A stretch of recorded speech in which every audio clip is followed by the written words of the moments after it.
안녕하세요. 행운파파입니다. 오늘은 여러분과 함께 조금 다른 이야기를 해보려고 합니다. 바로 하늘 나는 자동차, 이른바 UAM, 도심 항공 모빌리티 이야기입니다. 요즘 뉴스 많이 보셨죠? 하늘을 나는 택시가 몇 년 안에 실제로 등장할 거라고 각국 정부와 거대 기업들이 앞다투어 발표하고 있잖아요. 근데 여러분, 이런 생각 안 드세요? 아니, 그게 진짜 가능해? 영화 속 이야기 아니야? 맞아요. 저도 그랬습니다. 그래서 오늘은 화려한 광고나 미래 비전이 아니라 진짜 기술의 현실과 상용화가 실제 언제쯤 될지 이 핵심을 깊게 파헤쳐 볼 겁니다. 그냥 멋있다로 끝나는 얘기가 아니라 그래서 이게 언제, 어떻게 우리 삶에 들어오냐, 바로 그거죠. 역시 이 이야기의 출발점은 일론 머스크입니다.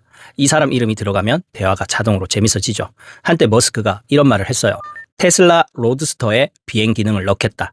제임스 본드 차보다 더 미친 아이디어다. 이 한마디에 세상이 발칵 뒤집혔습니다. 전 세계 미디어가 하늘 나는 테슬라라며 떠들썩했죠. 근데 잠깐, 그게 진짜였을까요? 사실 테슬라의 로드스터는 머스크가 신기술 실험장이나 마케팅 장난감처럼 자주 쓰는 모델이었어요. 머스크는 늘 한 발짝 앞서 와 소리가 나는 퍼포먼스를 하는 사람이잖아요. 그래서 그가 말한 비행 기능이라는 건 진짜 하늘을 날겠다는 게 아니라 콜드가스 부스터 같은 걸 써서 짧은 순간 로켓처럼 점프하거나 엄청난 가속을 내는 특수 기능을 말한 겁니다. 쉽게 말해 날 것처럼 보이게 하는 멋진 마케팅이었던 거죠. 멋은 있지만 오늘 우리가 이야기할 진짜 UAM과는 완전히 다른 영역입니다. 여기서 구분을 확실하게 해야 합니다. 하늘 나는 자동차라는 말 친숙하긴 하지만 정확히는 틀린 말이에요. 기술적으로 UAM은 자동차가 아니라 비행기입니다. 그것도 도로를 달리는 게 아니라 하늘을 다니는 항공기죠. 이 말은 일반 도로교통법이 아니라 훨씬 더 까다로운 항공법의 규제를 받는다는 뜻입니다. 비행기처럼 안전 인증도 받아야 하고 정비 허가도 필요하고 운항 절차도 항공기 수준으로 맞춰줘야 하죠. 단순히 큰 드론을 만들었다고 끝나는 게 아닙니다. 이 점을 이해해야 왜 UAM 기술이 아직 멀었다는 이야기가 나오는지, 왜 상용화까지 시간이 필요한지가 명확하게 보입니다. 자, 이제 기술의 현주소로 들어가 봅시다. 현재 미국에서는 조비 에비에이션 그리고 아처 에비에이션 같은 기업들이 이 분야의 선두주자로 꼽힙니다. 조비는 조종사 포함 5명이 타는 기체를 개발 중인데 한 번 충전으로 목표 거리가 약 240km입니다. 아처 역시 비슷한 5인승 구조의 목표 비행거리는 약 160km죠. 이론상 수치는 그렇지만 실제 상용 운항은 안전 여유를 두고 30km에서 80km 사이의 단거리에 맞춰져 있습니다. 도심에서 공항까지 가는 셔틀버스 역할에 집중하는 거죠. 생각보다 멀리 못 가네? 싶으시죠? 그 이유가 바로 배터리 때문입니다. 현재 대부분의 EVTOL, 전기로 수직 이착륙하는 비행기는 우리 스마트폰이나 전기차에 쓰는 리튬이온 배터리를 사용합니다. 문제는 무게 대비 힘, 에너지 밀도입니다. 배터리가 무거우면 비행 시간이 줄고, 비행 시간을 늘리려고 배터리를 더 넣으면 기체가 너무 무거워져서 효율이 떨어지는 딜레마에 빠집니다. 지금의 기술로는 4, 5인승 기체가 안전하게 비행할 수 있는 거리는 30km에서 80km 정도가 현실적입니다. 그래서 현재 UAM 기술은 도시 안을 오가는 셔틀 수준이 한계입니다. 하늘 나는 택시보다는 하늘 버스에 가까운 셈이죠. 여기서 아주 흥미로운 전략을 내놓은 곳이 하나 있습니다. 바로 현대차 그룹이죠. 현대차는 현재 슈퍼럴이라는 브랜드를 통해 배터리 기반의 EVTOL을 개발해 2028년 상용화를 목표로 하고 있습니다. 이건 다른 회사들과 비슷하죠. 그런데 현대는 여기서 멈추지 않고 장기적으로는 수소 연료 전지 시스템을 UAM에 적용하는 연구를 따로 진행하고 있습니다. 수소의 에너지 밀도는 배터리보다 훨씬 높기 때문에 더 가볍고 훨씬 긴 비행이 가능할 잠재력이 있습니다. 즉, 지금은 남들과 같은 배터리 UAM을 만들고 있지만 미래에는 장거리 UAM 시장을 선점하기 위해 수소 기술이라는 비장의 카드를 준비 중인 겁니다. 남들과 같은 게임만 하지 않겠다는 현대의 전략이 아주 선명하게 보입니다. 이제 가장 궁금한 질문이죠. 그래서 이게 언제 우리 눈앞에서 날아다니는 거야?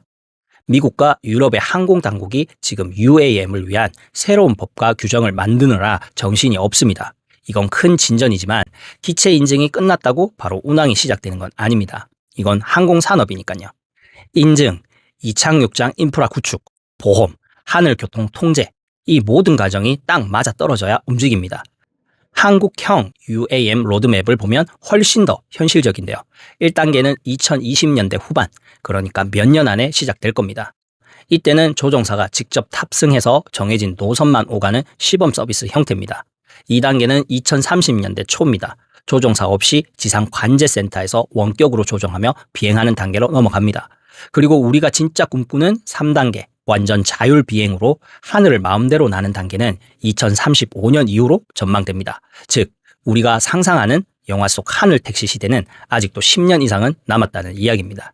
왜 이렇게 오래 걸리는 걸까요? 이건 기술만의 문제는 아닙니다. 첫째, 여전히 배터리 성능의 한계, 에너지가 부족합니다. 둘째, 소음 문제가 남았죠. UAM 목표 소음은 도서관이나 사무실 정도인 60에서 70dB입니다. 만약 이걸 못 맞춘다면 도시 한복판에 버티포트를 지으려 할 때 민원 폭탄을 맞게 될 겁니다. 셋째, 엄청난 초기 비용이 들어갑니다. 이착륙장 짓고 인프라 깔고 조종사 교육시키고 보험까지 포함하면 초기 운항 단가가 킬로미터당 약 3.7달러 수준으로 추정됩니다. 이 기준으로 계산해보면 서울에서 인천공항까지 135달러, 현재 환율로 편도로만 20만 원이 조금 넘네요. 초반엔 대중교통이 아니라 부자들의 프리미엄 교통수단이 될 수밖에 없겠죠. 넷째, 법적 책임 문제입니다. 자율비행 중 사고가 나면 누구에게 책임이 있는지 아직 명확하게 정한 나라가 없습니다. 그리고 이건 기술보다 훨씬 더 어려운 문제입니다. 바로 대중의 신뢰와 수용이에요.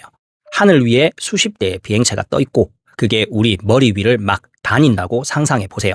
우리가 그걸 진심으로 안전하다고 느낄 수 있을까요?